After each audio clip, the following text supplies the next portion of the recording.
there's another entrance, the skylight, put there after he died. Both of those are theories I've had now. Those are the ones I've been holding on to. So he was already there.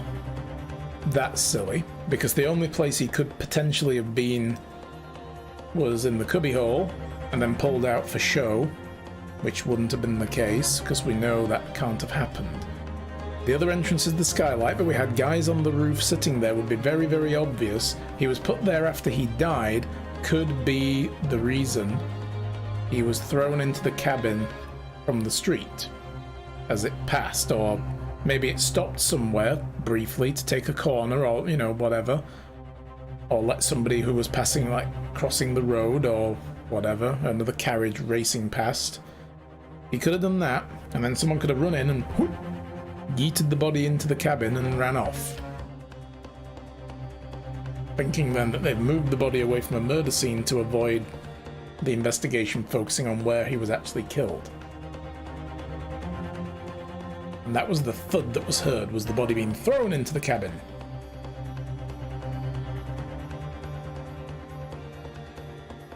I still think that makes a bit more sense, but the people riding on the roof said that they couldn't get into the cabin because it was locked from the inside, and that they'd knocked on the door, but the guy inside was sleeping, so they climbed up on the rooftop and sat in the freezing cold, because it was a cold night. Why weren't they inside? They would have been inside.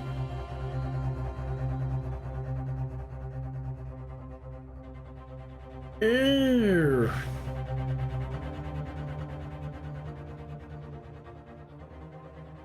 Also, a thought I've had. We know now that we've seen two carriages, even though, you know, we're supposed to believe it's the same one. It's been switched with another one. That one did have blood on the seat. So either that was staged, or he died in another carriage and was transferred from one to the other as they passed each other, and maybe stopped briefly. And doors were door to door, you know, in he goes, and then the other one rode off.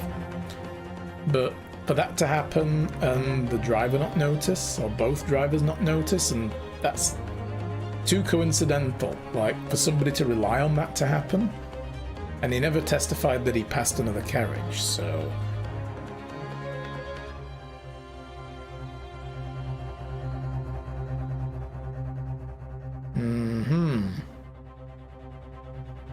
Put there after he died, though.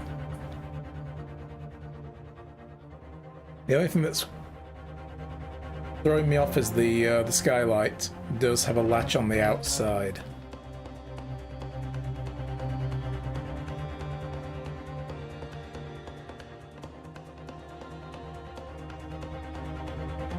Well, look, we've saved it. We'll see where we go. He put there after he died. I'm going to go with that. The skylight is tempting, but it's, I don't know, it could be a red herring. Obviously, the victim must have been placed in the carriage after he was killed. Tell me, my learned friend, what was the function of that obviously in your last sentence? Well said, Lord Van Zykes. The obviously is troubling me also. No.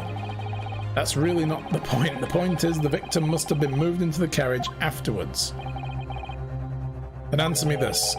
How could a cadaver have been placed inside a moving carriage? Well, I shall have to penalise the defence heavily for this irrelevant rambling. Alright. We save scum these games because, you know, why not? If we fail a case, I am not going through the whole case again and reading it out loud. So we know that's wrong. So the other entrance, I guess, it is the skylight. So that's where you can go wrong. And if you run out of those points, the case is over. If the door wasn't opened even once, the only explanation is that the victim entered the enclosed cabin some other way. Objection! I wonder what new fancy you would come up with in your blind panic. But behold, the omnibus is here for all to see. Only one side of the enclosed cabin is furnished with a door. The other has only windows. fixed windows which cannot possibly open. In short, there is no entrance to the cabin other than the door. But there could be. There's only one possibility you haven't considered. Oh, really? Yes, one other way into the inside that isn't the door. Omnibus, cool name. Yeah, it's a pretty good name.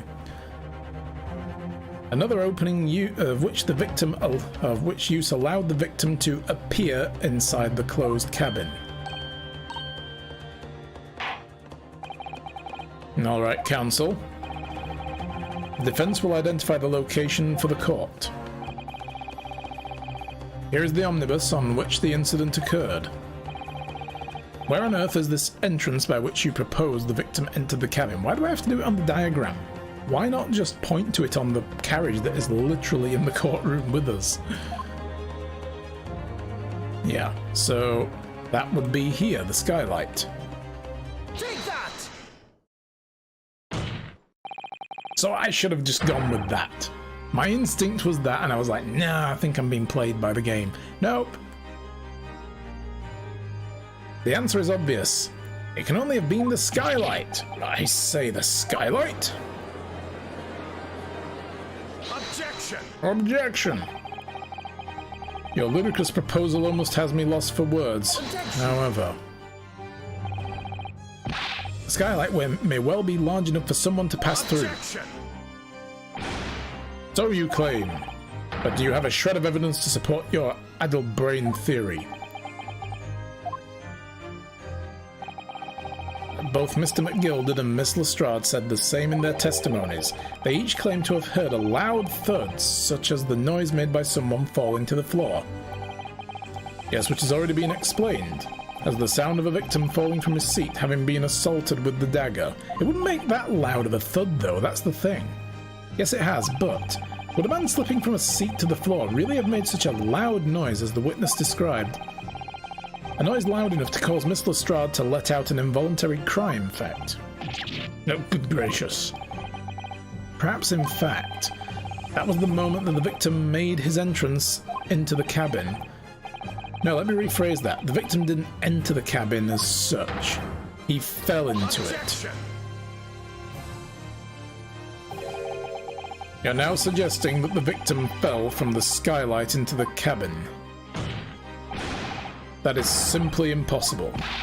How can you be so sure? Because if the victim had fallen inside through the skylight, as you say, the passengers on the roof deck would have seen it happen. So much objection, oh yeah. And yet, not one person made mention of such events in their testimony. Well, yes, that's true, but it's 7 PM and you want a cappuccino, yes. Get the coffee late at night. Go for it. Live dangerously. Might a humble fellow make a wee comment here? Mr. McGilded. To be sure now, the two fellas who were sat on the roof that testified afore said nothing about the victim falling through the skylight. But it seems to me, my lord, that is not so much the case of them not saying, but... Aye. Get to it. There's a case of them being unable to say... What? I think perhaps the two fellas do be having something of a compelling reason not to mention what happened. Would you not agree, fine ladies and gentlemen of the jury? Oh my goodness, surely not. The two chaps on the roof? Oh, typing furiously. You mean the ones who stuck the knife in the man were... Ah! Oh. They could both be new suspects. Just what exactly are you insinuating here, you blitherer? Oh, whoa. Okay. Damn. Oh, wow.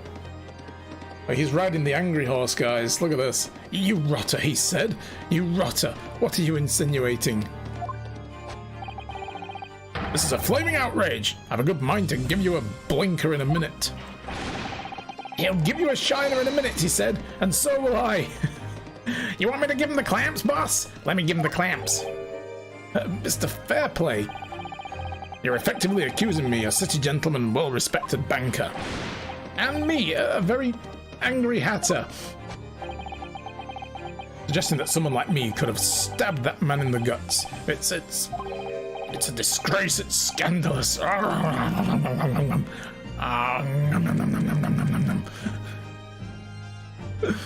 yeah, the animation loops are great in these games. All of the like hysterical moments in it, they're so good. But even in the original one, they weren't fully animated like this, but they were still great.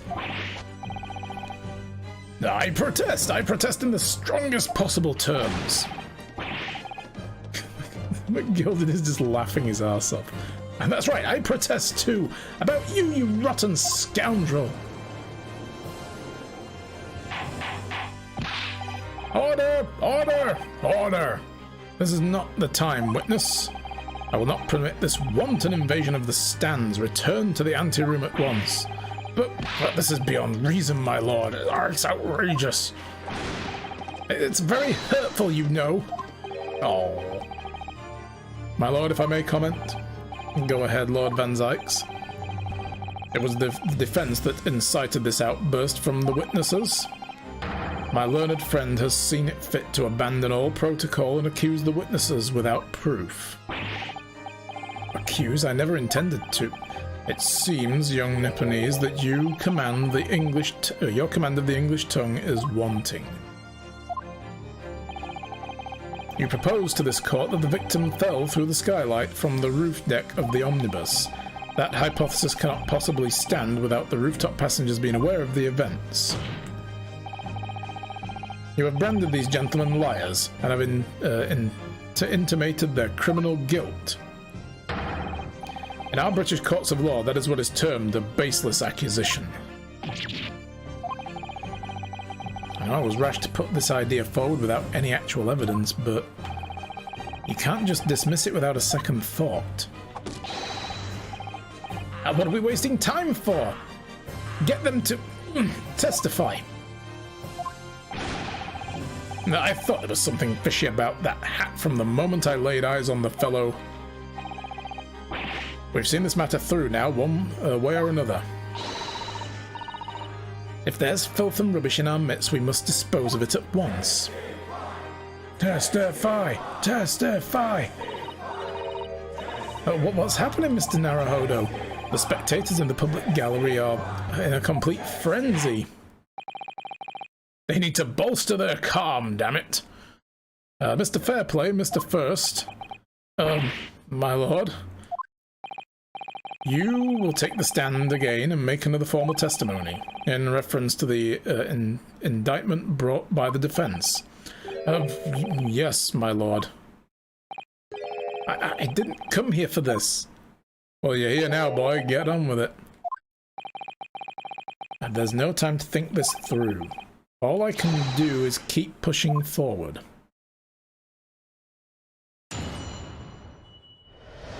Cool.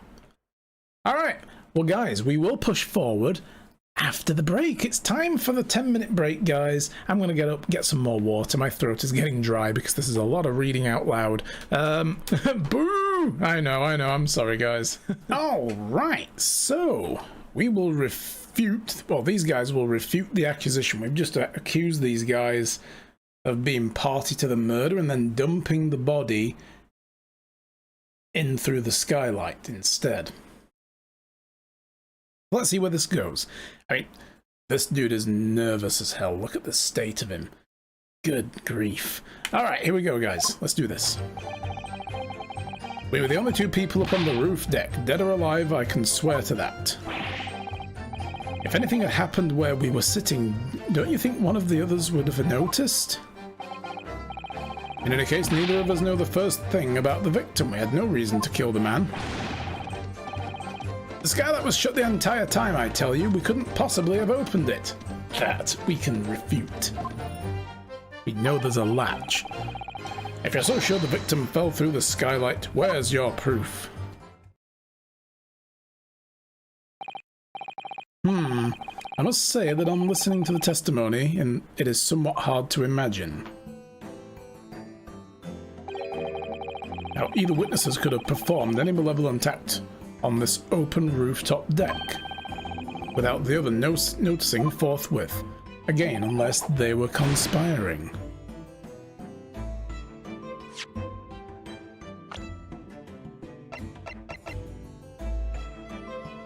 What's kind of weird to me as well is this guy's hat is kind of just a patchwork of stuff.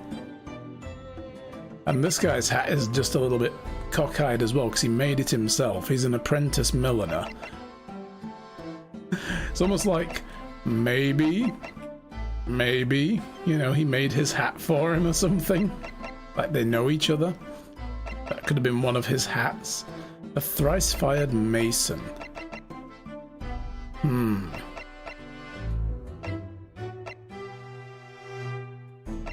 Yeah.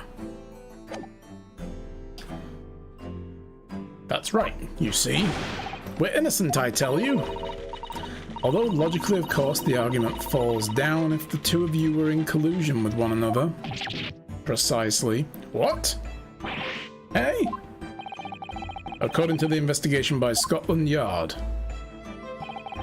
the two witnesses share no common dealings. Huh. Well, I don't trust coppers any more than I trust the stinking rich. Something doesn't feel right here. The trial is going in our favor, really. So why do I feel so uneasy? Counsel to the defense, over to you. Your cross-examination, please. Oh, yes, my lord.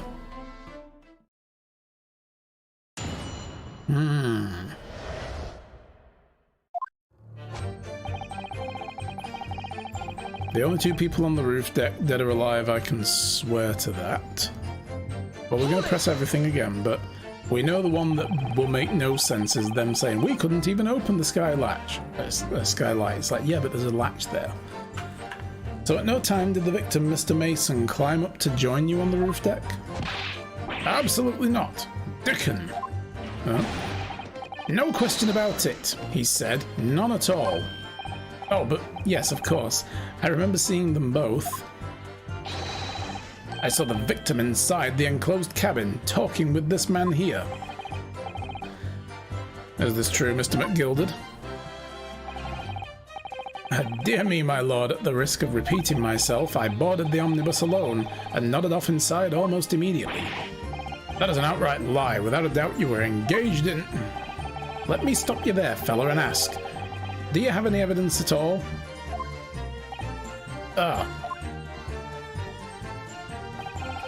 It's all about evidence in the courts these days, so it is. You'd do well to remember that.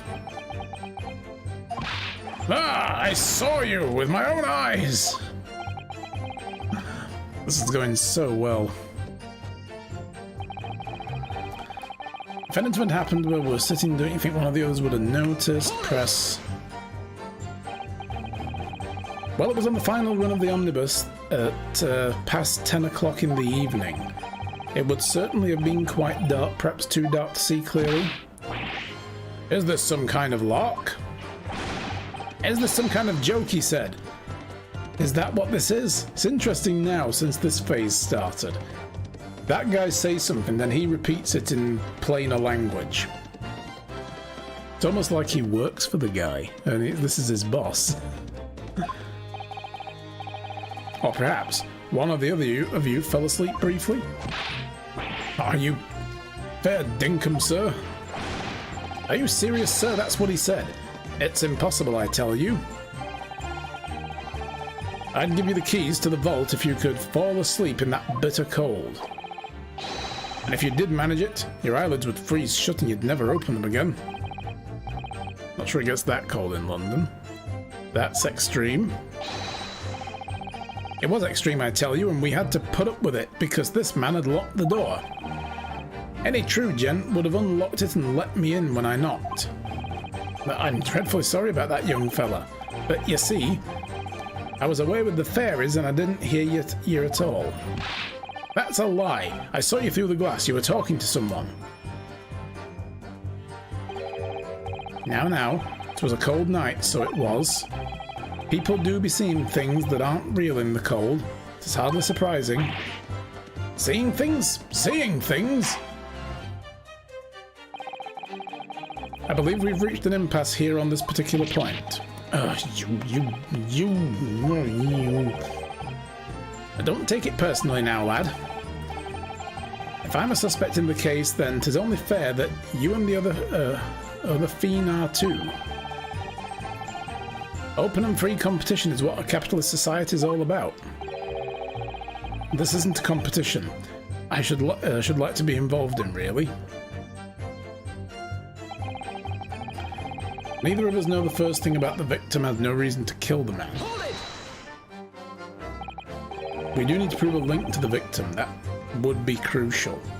So if you've never met Mr. Thrice-Fired Mason before... Oh, Lumi, no. Not once. Never. He never met the man before, he said. Never. And you, Mr. First, had no prior dealings with the victim either? That's right, sir. Hatters don't have much to do with brickmakers, to be perfectly honest, sir. No, I imagine not. You see, how many different ways can I put this? Neither of us have the remotest connection to the gentleman who were inside the cabin, but why is fair play? Why is McGilded now snickering to himself? Let's just keep going.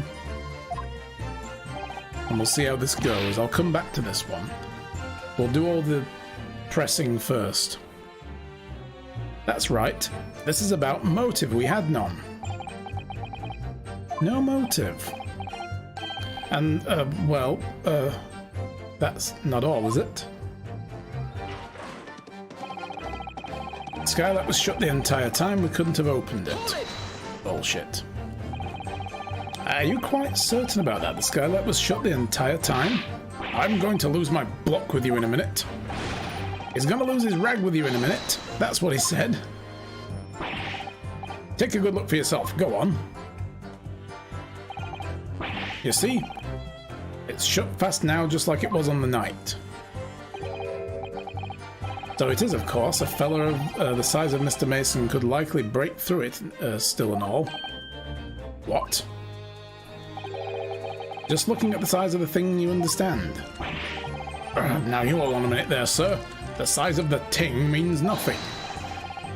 Not on its own. Now let's consider the bigger picture here, shall we? Let's stop biting our cane, shall we? You're gonna break your teeth, dude. I was riding the omnibus on another occasion when, well, I broke wind loudly. Oh dear. I shocked myself with it as it happens. Okay. This is an unexpected confession, Mr. First. Oh, I just mean to say, well, the point is I tried to open the skylight, you see. But just my luck, I couldn't make it budge. The stench was terrible. Jesus. Everyone was looking daggers at me, sir. I went as red as rouge, I did. Well then. Are you expecting me to sentence you? Oh no, sir. The point is, the skylight can't be open. I tried. And when I was inside that cabin, inside that cabin of shame. So she's, you know, got something to say about that too. We'll come back to her as well in a moment. The skylight doesn't open, you say? So that proves it. We couldn't have kicked the victim down into the cabin below, I tell you. Neither of us could. Nobody mentioned anything about kicking anyone. Like I said, these details are little nuggets at best. It's the mother lode we should be looking for. If you're so sure the victim fell through the skylight, where's the proof? Proof. That's right, I demand to hear it. We came here to say what we saw, I tell you. Not for this. But you call us both, what, shysters? And brand us criminals? He called us liars, that's what he means. And accused us of doing it. As it stands at the moment, there's no hard evidence that incriminates yourselves now, is there? I believe we're in much the same position as one another here.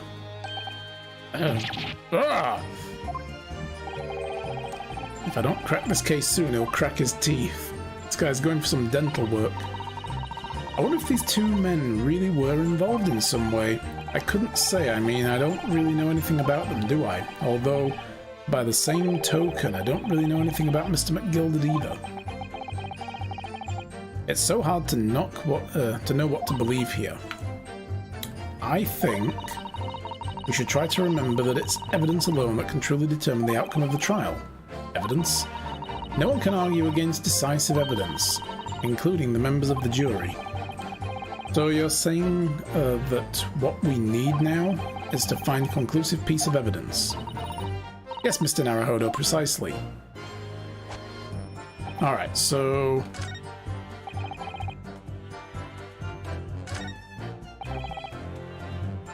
this was the first one that they balked at, right? Neither of us know the first thing about the victim. So let's press it again. Now we're going to challenge McGilded. So you never met him before? No, not once, never. Mr. First had no prior dealings with him. They don't have business with hatters and brickers. How many different ways? Neither of us have a connection to the gentleman. Here we go. So yeah, he's clearly got something to add. Excuse me. Excuse me. Oi, mate. Calm it. Mr. McGilded. Yes, counsel, what can I be doing for you? Did the witness's last statement give you pause for thought somehow? Not the remotest connection? Is that right now, I wonder? What are you insinuating now? Ah, Mr. Fairplay, it has been too long, so it has. See, Fairplay owes McGilded money. He owes him 10 guineas, which is a lot of money. Back then, it's like owing thousands of pounds. Hey? If I'm not very much mistaken, I believe 'tis fast approaching, is it not? Your repayment date. I beg your pardon? Oh, 20 guineas. You borrowed 20 guineas from me, sir. That's an unconscionable rate of interest. You tricked me. It's extortion. Well now, is that a touch of begrudgery, is it? The sort of begrudgery that might motivate a fella to pass off his crime on another? Ah! And young Mr. First? Me, sir? What do you want with me, sir? You do be making hats for a living, do you not? That there top hat sliding about on your head, is that one of your own creations, is it? Oh, well, I'm still just an apprentice, you understand. I'm learning to find the perfect fit for whatever fine gent walks through the door. The perfect fit, is it? Well, it is a very distinctive design, so it is. See, I picked up on that. Said, didn't I, that Thrice Fired's hat looks kind of similar to his. It's all lumpen and fallen over. Many customers like it, I tell you. They like a distinctive touch. Customers. Such as Thrice Fired Mason. There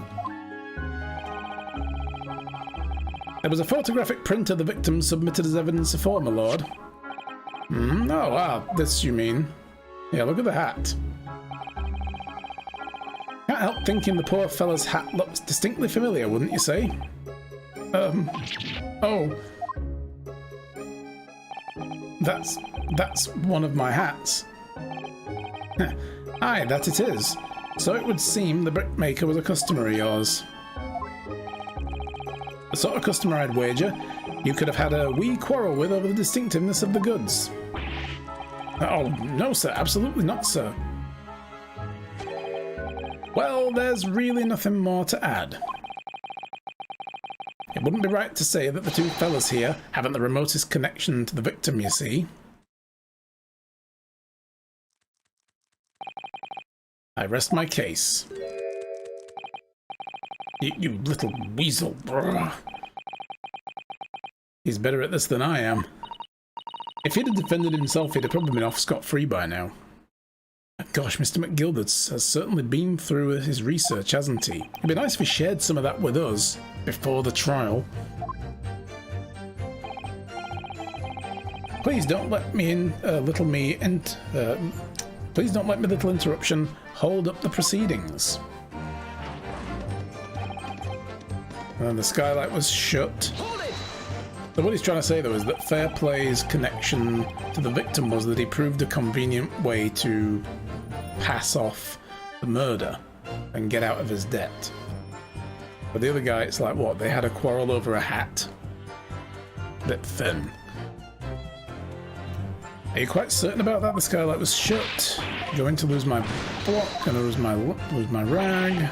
Take a look for yourself. Go on. No way to open it.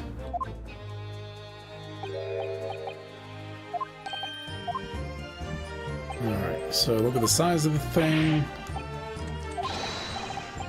Consider the bigger picture. Stop biting the cane. Riding the omnibus once, he farted loudly and he couldn't open up the skylight from the inside to alleviate the stench. But that was from the inside, not from the outside. Okay. Point is, it can't be opened. Right. Tried when you were in the cabin of shame, and now Lestrade has something to offer. Excuse me. Do you have something to say about that, Miss Lestrade? Miss Lestrade?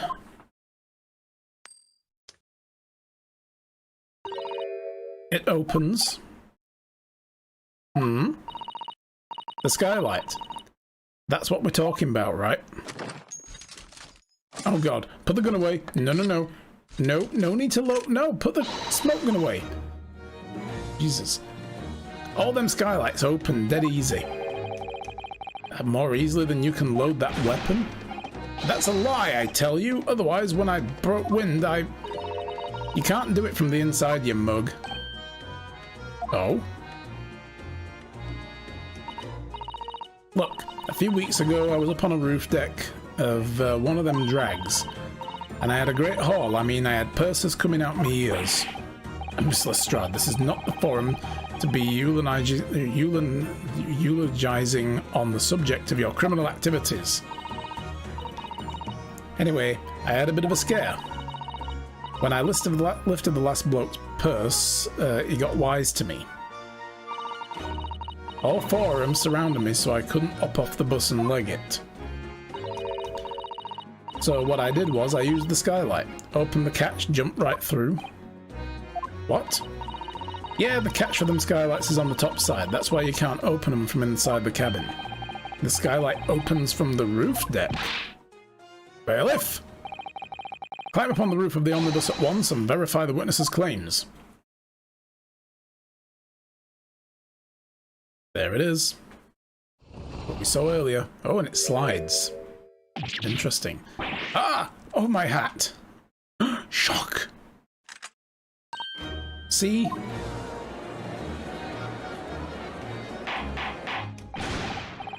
Order! Order! So it appears that the street girl statement is true. I don't believe it. The skylight opens? And from the roof deck? Mr. Naruhodo? This could be the clue we've been looking for. Well, counsel for the defense, please continue with the cross-examination. Yes, my lord. So the skylight opens. Perhaps I should investigate it for myself. Yeah, let's go and actually look at it now and see what we produce out of it. Because now we can use that to point to this last one and prove it. Say this is how it happened. So the skylight was fastened shut before, but now the catch has been undone, we should be able to open it.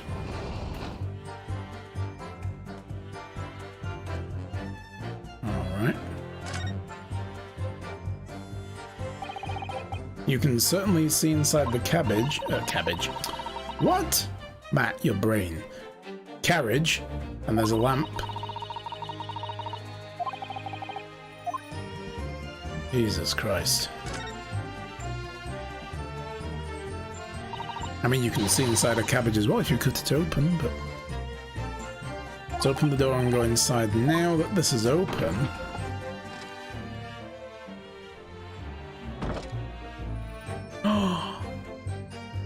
There's blood on the side where they shoved him in.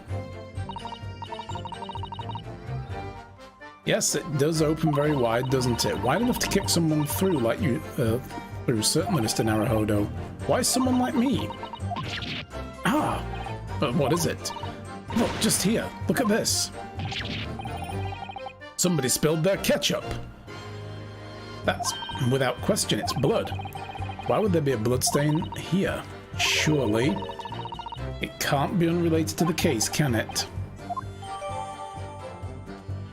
A bloodstain visible on the frame of the skylight where it opened. Oh, here we go. Now we are really breaking this case down. Alright, so, yes, where is the proof? We now present this. Objection! Objection! That was a weak-ass objection. On the night in question, the victim was fatally stabbed in the stomach, and immediately afterwards the victim's body was pushed through the skylight into the cabin below. Those are the facts, and the irrefutable proof remains clearly visible in the omnibus that stands before us today in this very courtroom. What? That's utter humbug. Oh, you can't possibly have any evidence. No, you can't. I mean, we didn't do it, I tell you. It's impossible. Irrefutable proof? Here in the courtroom? I'm intrigued. Counsel? My lord. I believe everyone would appreciate a little clarification here, Where exactly within the omnibus is the evidence to which you allude? You will point out what it is that proves the victim fell to the roof deck through the skylight. Alright. Which side? That side. Blood. I'm just going to make sure I get it right. That'll do it. Got it! By Jupiter. Is that blood? Ah! The bloodstain proves two things. Firstly, when the incident occurred, the skylight of the omnibus was open. What? And secondly, the victim was already bleeding when he fell through the opening. Oh my! And so it follows that Mr. McGilded, who was inside the enclosed cabin himself at the time, cannot possibly be guilty of the crime. No!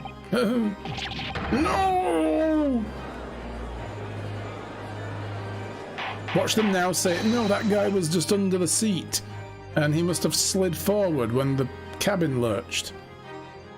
Order! Order!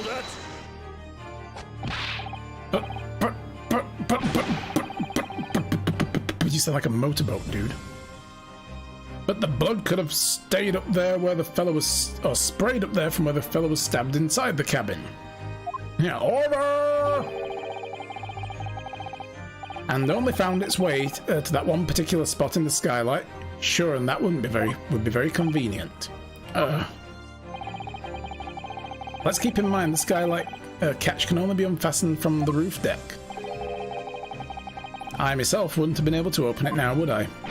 But there's no way to know for certain, is there? If the gent really fell through the skylight, I mean. Well, what do you think happened? Why don't you have a good look on the floor of the cabin between the two seats, Mr. First? Still wondering what the hell it is with this carriage, though. Why it's different now. It is all too plain, if you see. There's the aftermath that shows the poor fella dropped from a fair height right there, so it is. What? No. But it can't be. It's all lies. Hold it! My fellow jury members, I think we can all agree that this is a clear proof of the defendant's innocence, can't we? I believe we can, yes, sir. It's clear to me now where the filthy rubbish can be found in the courtroom. So, they thought they could pull the wool over my eyes, did they? Calm down, Clockwork Orange. Oh, furious typing again. I won't tolerate any of the guild's carriages being sullied with blood. I won't tolerate it. Oh, I always knew that nice gentleman who gave us that delightful part couldn't have done such a thing. On three then, everyone. 1, 2, 3! Objection! The Reaper has spoken. A chilling performance, Mr. McGilded. Oh, and what would you be referring to now, Lord Van Zykes? A bloodstain on the frame of the skylight. Such evidence is null and void. What? Why? For one extremely simple reason. That smear of blood never existed. What? What are you talking about? It's there for all to see and it's clearly blood. I personally attended Scotland Yard's investigation of the omnibus. The officers involved went over the carriage with a fine-tooth comb. So I can state with absolute surety, no such smear of blood existed in the carriage. At least, not until the trial began. But are you suggesting, Lord Van Zykes, the stain of blood was fabricated, my lord? Yes. And while the court has been in session. What?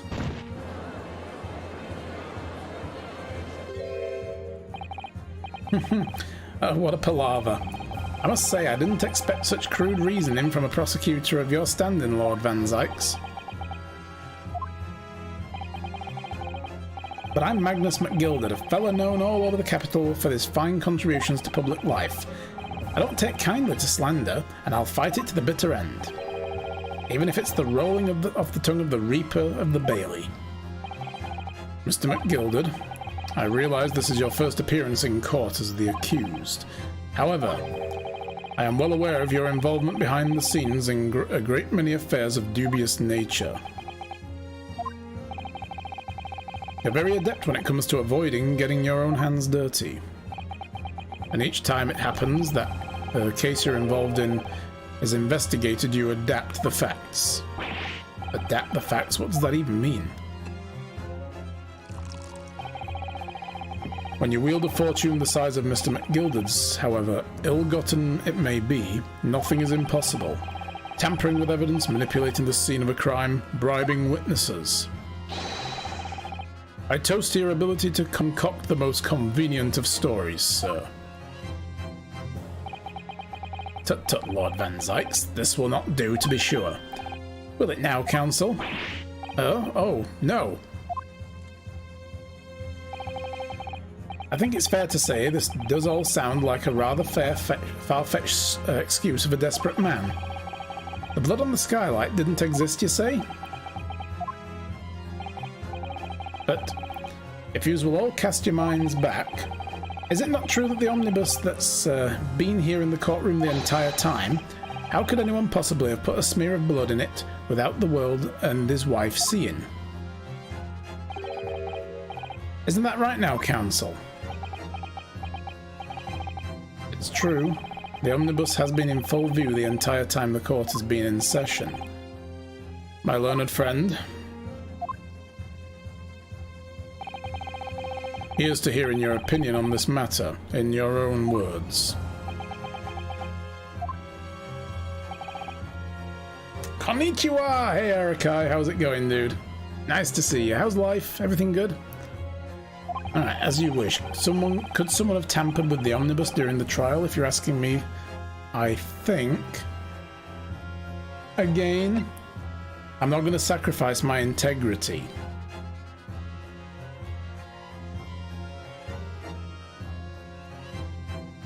You have the hots for the Baroque, don't ask, okay. So, here's the thing I'm starting to think.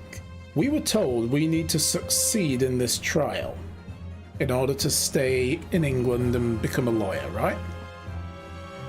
By the Lord Chief Justice himself. What if we're supposed to have our integrity checked by defending a slimy, scummy dude? And if we lose, we actually win. Because we didn't sacrifice our honesty or our principles. Maybe that's where this case is ultimately going. because it's possible this was tampered with. It was almost a perfect setup. Yeah, 5-head Matt, yes. So it's possible because the smoke bomb that went off cleared the courtroom, and it was like a setup. I mean, it was like the signal that went off when McGill had said about how there was someone in the courtroom potentially who was the person hiding under the seat, almost as if it was a wink signal. Then poof, everything went off. And that was the moment that, while the smoke was there, it covered the carriage being swapped with another one.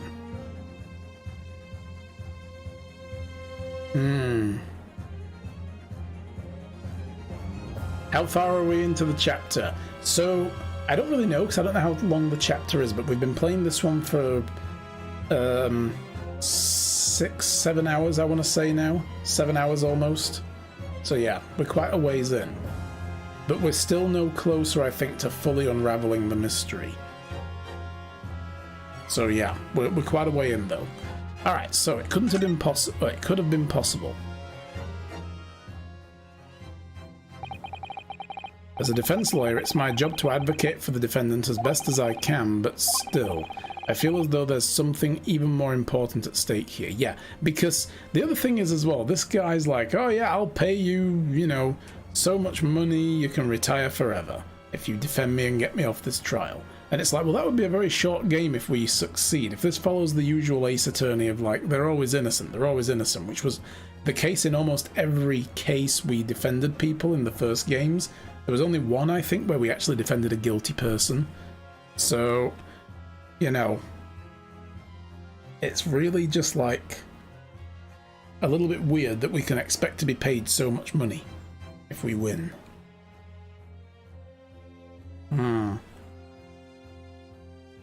How is he while we were absent? Did another hand gesture incident occur? No. So, yeah. Any other witnesses? Nope, no other witnesses need to be called to the stand. There were no hand gestures. So there's something more important at stake here. There's no evidence to suggest that the defendant did as my learned friend suggests. However, in terms of having an opportunity to carry out the alleged tampering, there is one possibility. Oh? Good gracious. Explain yourself, counsel.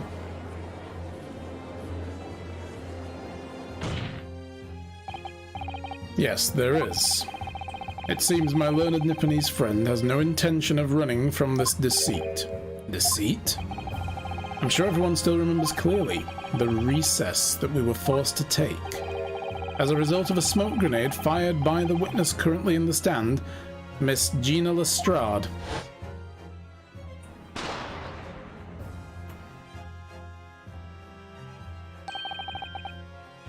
What's going on? Be careful, Mr. Naruhodo. Cover your face. Bailiff, don't let the accused escape. Secure the omnibus. Hereby call an emergency recess. Bailiff, ensure the defendant is in custody and clear the courtroom. So yeah, that happened. The courtroom was filled with smoke and everyone was thrown into confusion. All of us were made to leave the chamber.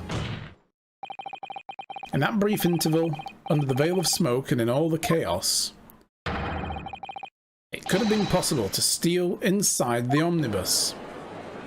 Yeah, so maybe they didn't switch the omnibus, but I still think the carriage number is different. Are you wise? Oh, what are you trying to pull, you rotten, feckless gouger?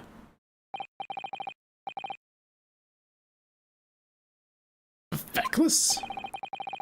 You're supposed to be defending me. 'Tis a wicked plot. 'Tis a plot to undermine me, so it is. Whatever you think this is, it changes nothing. The facts are the same. After this courtroom was evacuated earlier as a result of a smoke grenade, a number of inconsistencies materialized in relation to the omnibus.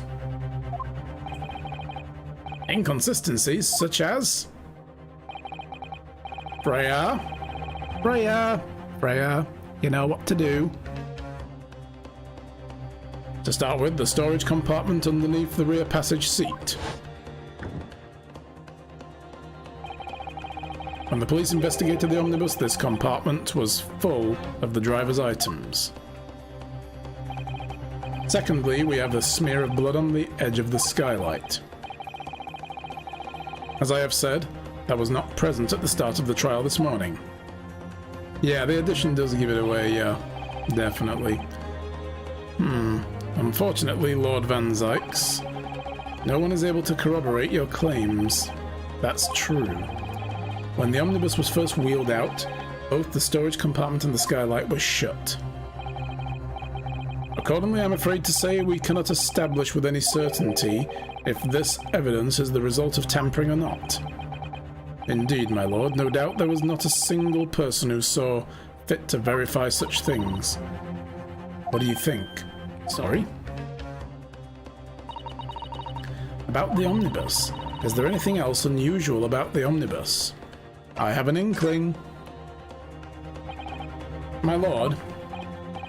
Yes, counsel. There is one further inconsistency. A mark that surely could not have been present at the start of the trial. What? What in the devil's name are you going to say now? If you dare betray me, you little maggot, you better start watching your back. Damn. Silence, McGilded. I'm pretty sure it's pronounced Zeeks. Bold of you to assume Matt pronounces any names right. Yes. Do you know me?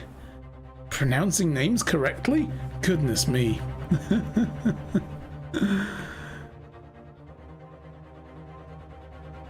The court awaits the defense's clarification.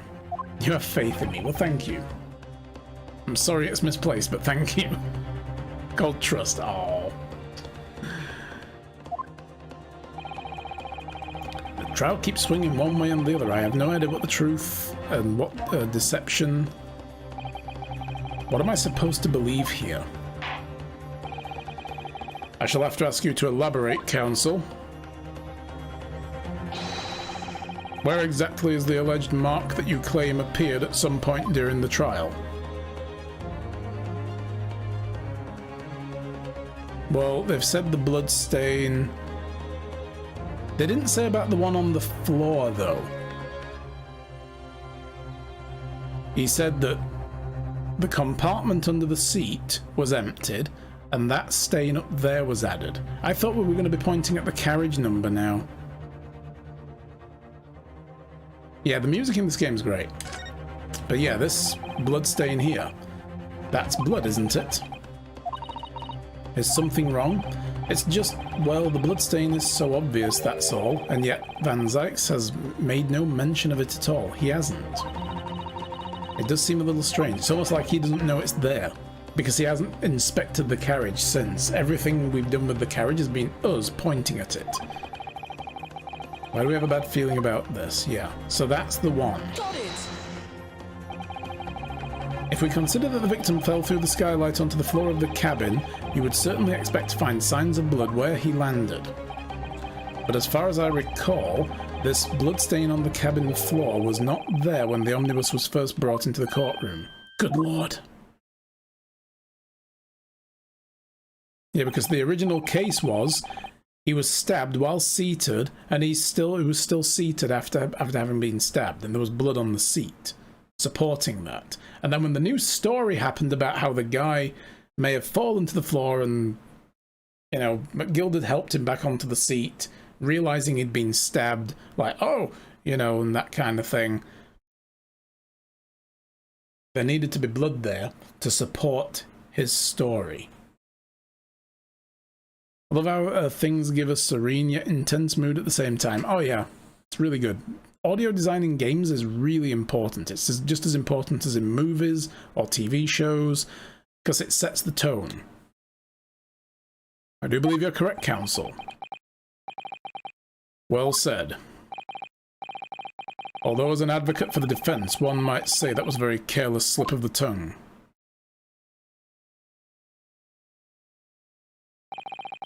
I believe the bloodstain on the floor is a decisive piece of evidence.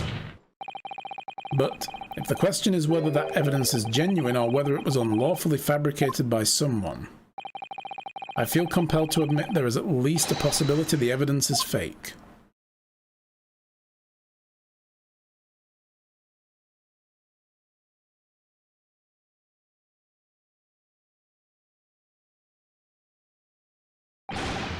Ah!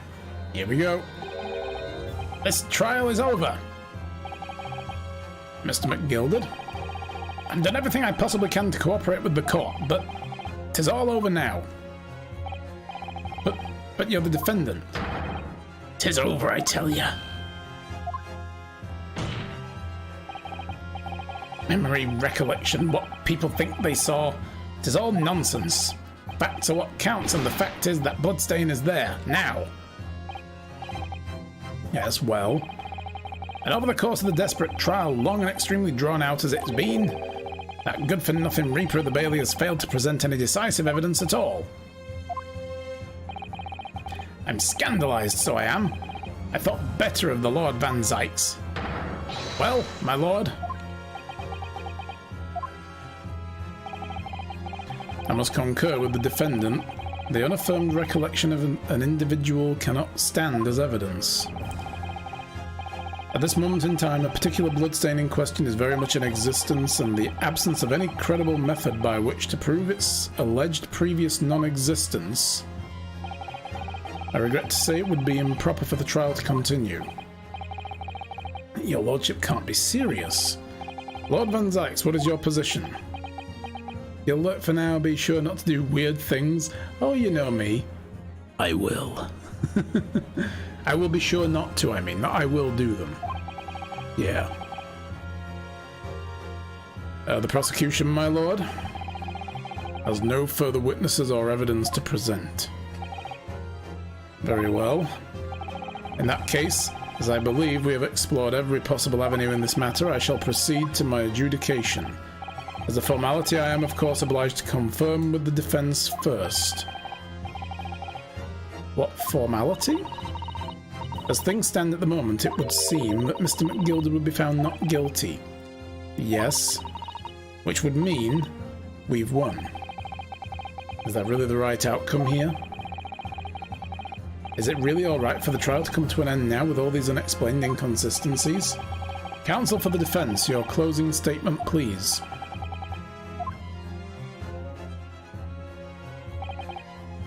Yes, my lord. The defense believes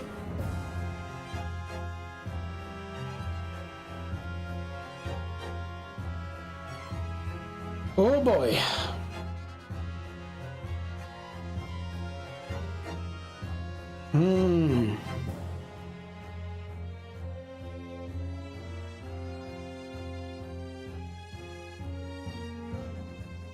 Man, this is, yeah, it's one of those moments, isn't it? I'm gonna have to save the game. Oh, nope. Just in case the game crashes and we lose any progress up to this point. That's all this is. That's all this is, guys. I'm just being prudent. I know the game has autosave, but I don't trust autosave. I trust the save I make. The defendant could be guilty. I'ma keep pushing on this. I'm here in this courtroom today as an advocate for the defense for my client, Mr. McGilded. However, at this moment in time, I cannot in all good conscience attest fully to the defendant's innocence. What are you saying, man? I'm saying we're not going for lunch. Without any question, there is no conclusive evidence to prove the defendant is guilty. However, there is also no conclusive evidence to prove he is innocent. Good gracious me. Order! Order! This is unprecedented behavior, counsel. A defense lawyer calling the accused innocence into question. Are you of sound mind?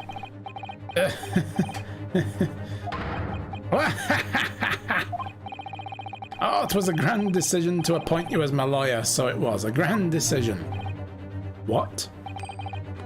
I must say, I didn't expect quite such an exciting spectacle at the end there, but still. Here, oh Jesus, have this for your troubles. Ah! Your job here is done, fella. And some fine work you've done, so you have. What do you mean? 'Tis just as the right honourable gentleman so succinctly put it before. The trial can't go on anymore. And your closing statement there was, how did he put it now? Nothing more than a formality.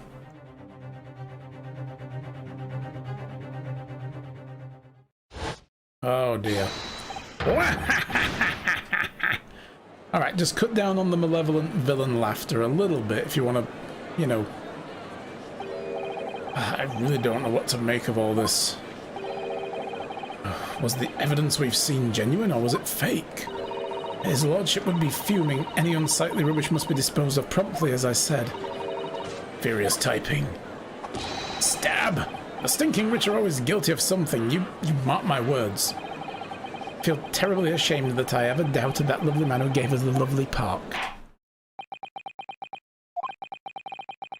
Now that proceedings have unfolded this way, I am compelled to declare a premature end to the trial. Furthermore, the court must accept the defendant's plea.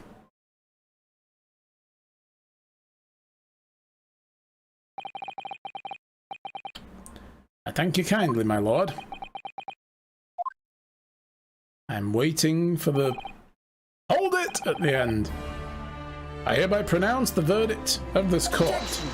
There it is. Objection. But we still haven't determined if the bloodstain in the omnibus is genuine or not. We don't know if these witnesses are telling the truth or a pack of lies. We have no idea about the truth. Lord Van Zykes, my lord, the case made by the prosecution was flawed, plain and simple. If indeed the omnibus presented as evidence was tampered with, the prosecution is at fault for allowing such a disgraceful perversion of justice to take place. My sincerest apologies, my lord. But wait! When we were evacuated from the courtroom, Lord Van Zykes ordered the evidence to be secured. I'm afraid the prosecution cannot shun responsibility in this matter. That's so unfair. The culpability of the defendant has not, at the present time, been established by this court. Welcome back, Erikai. Consequently, the jury will not be required to proffer judgment. What? Basically becoming a mistrial, then. Well, Lord Van Zykes, it's been a pleasure, so it has. And as for you, my dear fella, I couldn't have asked for a better defense. His idea was to basically get off through a mistrial, and he got what he wanted. You mean to tell me all this has been a grand waste of time? It is the law of the land, my good man. If you'd like to pursue this matter further, you can always go ahead and try to change the law. Magnus McGilded. Oh, good grief. You have more to say to me, have you? Just one thing. A warning. This is far from over. There's a personal stake in this here for the Reaper. Well, something to be looking forward to then.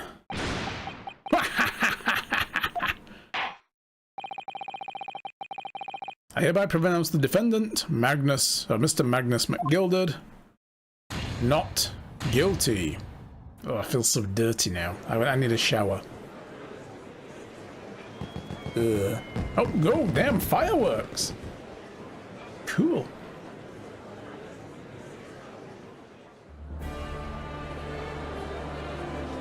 I mean, yay for us, but I can't believe it's an outrage. We should have examined the evidence. What are you talking about? The man's been cleared. He's innocent.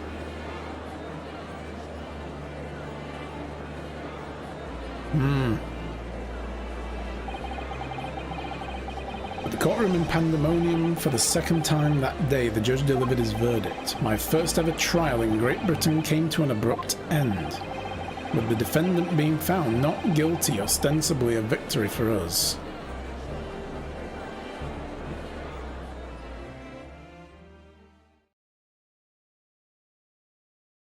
Hmm.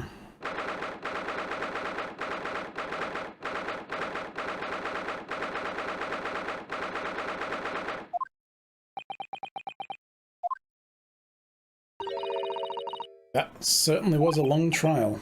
Yeah, it was. Your first ever trial on foreign soil and your first victory. It was a wonderful performance. It's tainted. It's filthy and dirty and horrible and It's like, because I've been replaying the old Ace Attorneys as well, very slowly. And it reminds me of Edgeworth's reputation. It was tarnished from day one by a dirty trial. And then he got a stigma among people as someone who fabricates evidence because of a trial where evidence that was fabricated was brought to him. He was assured of its genuine nature and it turned out not to be. So, yeah. My heartfelt congratulations. And to you, Mr. Sato, thank you for your assistance. I suppose we should be happy. The trouble is, we're still completely in the dark about what actually happened. Well, we didn't have enough time. But isn't it wrong? I mean, who was actually responsible for Mr. Mason's death? We don't even know that. The sole aim of the defense is to obtain a verdict that exonerates the defendant. You carried out your duty to perfection. Aye, that you did. You. Mr. McGilded. And the girl was with him too. I mean, they're obviously associates. He was a plant. She probably wasn't even there. Well, it seems the stories are true. Oh, what stories? About the 6 enormous fireworks they do be letting off when there's a verdict of not guilty. I'm sure you must have seen them now. Spectacular, wouldn't you say? Yes, definitely. I heard it was a sight to behold, and to be sure it was.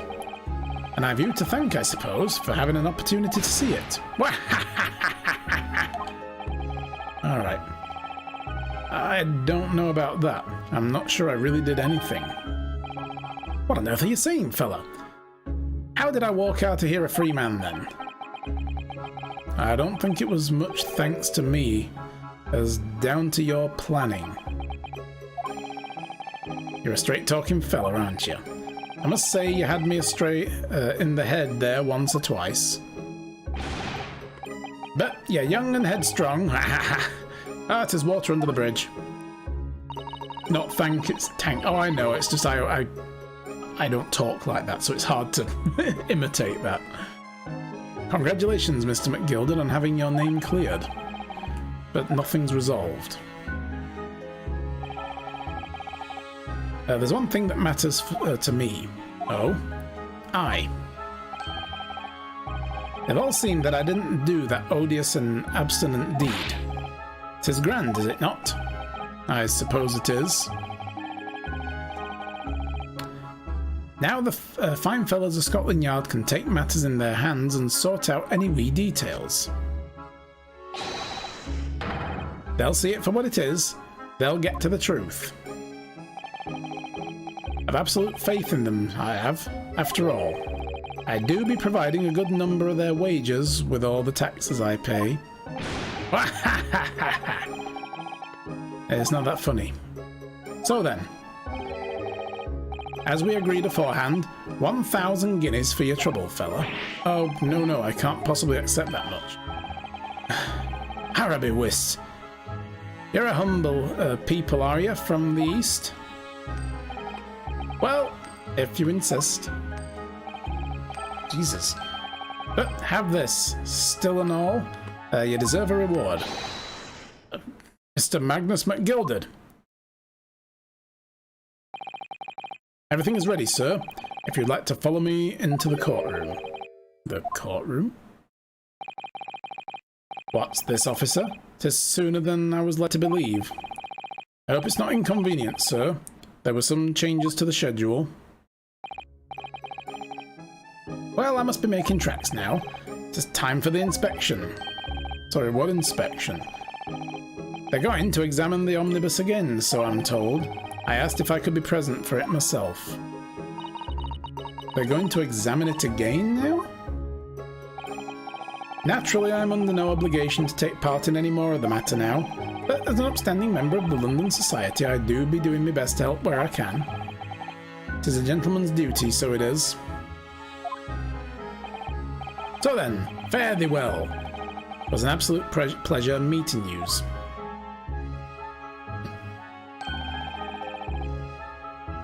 I hope you have a whale of a time you studying here in Great Britain.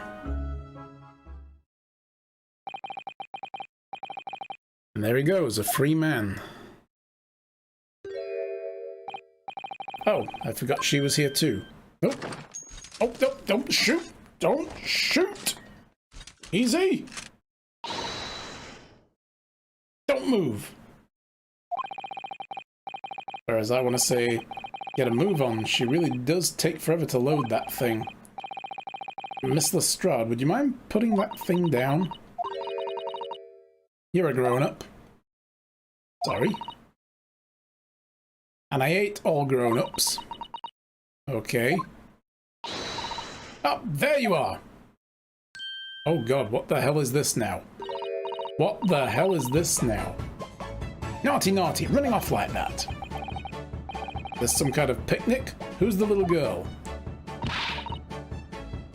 And taking that with you as well. I was looking forward to the trial run of my experimental smoke grenade launcher. Huh. Oh, Jesus, she's got a bazooka! Oh, do you want to play? You won't beat me. Excuse me, but who are you?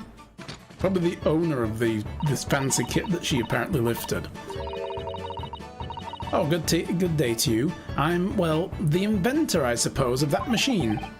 The inventor? Well, normal smoke grenades are so dull, don't you agree? White, white, and more white. If you have to be shrouded in smoke, it could at least be a pretty colour, I thought to myself. Do we have to be shrouded in smoke, though, at all? Like right now? Does it have to happen? It's lunchtime. I just took my eyes off it for a moment while I was changing into a different omnibus and she pinched it. Luckily, I fitted it with a telegraphic beacon. A tele-what? What? I have no idea what the girl is talking about. Anyway, you're coming with me now, back to my laboratory. What for? To apologise, of course, silly. To my technician. What? You mean, say sorry? You must say sorry when you've done something wrong. Surely an adult has told you that before? An adult? Oh, I don't listen to no adults. Come along then, follow me. Fine, have it your way. Oh, good. You see, I knew you'd want to do the right thing in the end. You know, while a bazooka is being held on you. I'm fairly sure what she wants is to not get shot by the massive gun.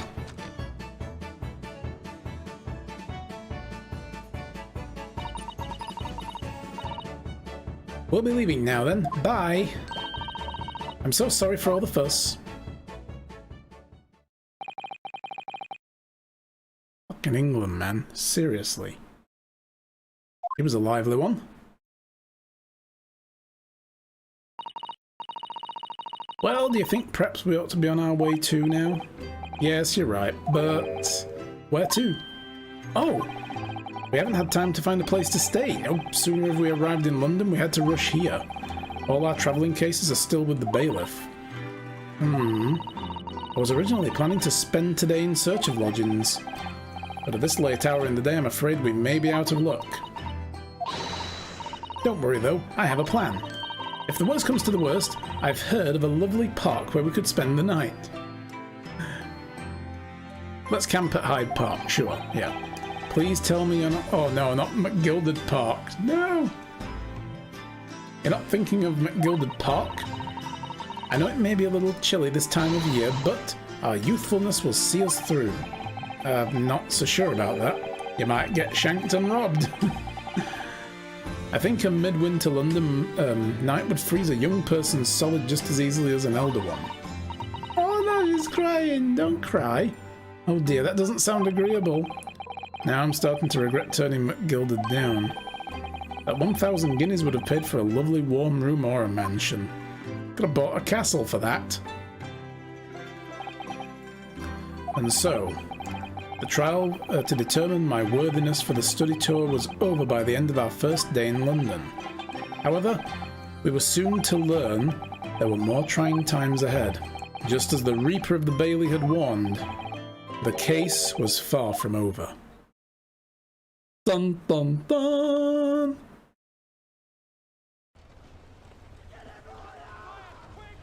What's going on? Get the fire brigade! Water! Bring water, quick! Oh no! How did this happen? I don't know, sir. By the time I got here, it was already engulfed. No one was supposed to be allowed in here before we started investigating. No. Oh, good God. There's someone in there. Oh! Watch out, Santa! Oh. This can't be. No!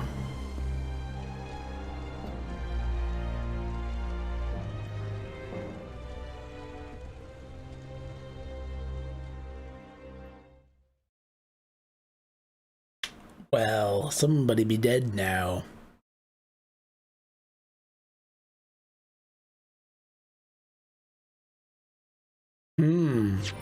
Watch it be McGilden. Or it'll be the witnesses. Oh no! Yeah. The Clouded Cockero. Ooh. Well, I guess we'll make a start on this one. We're about an hour away from the end. I might finish a little earlier though, because my throat's getting very dry. I begin to think, Wilson, said Sholmes, turning his head languidly in my direction, that there is more to this case than that which we have observed. Indeed, that there may be another part to this story that we are yet to discover. His eyes wandered, following the steam rising from his cup of herbal tea, leading him to the distant memory of that snowy evening. To the young lady collapsed on the pavement along Briar Road, and to the knife in her back. Lit in the soft glow of gas lamps, a most extraordinary scene had been set. And under the cover of a light fog, the curtain had risen silently on the insoluble mystery of our invisible killer.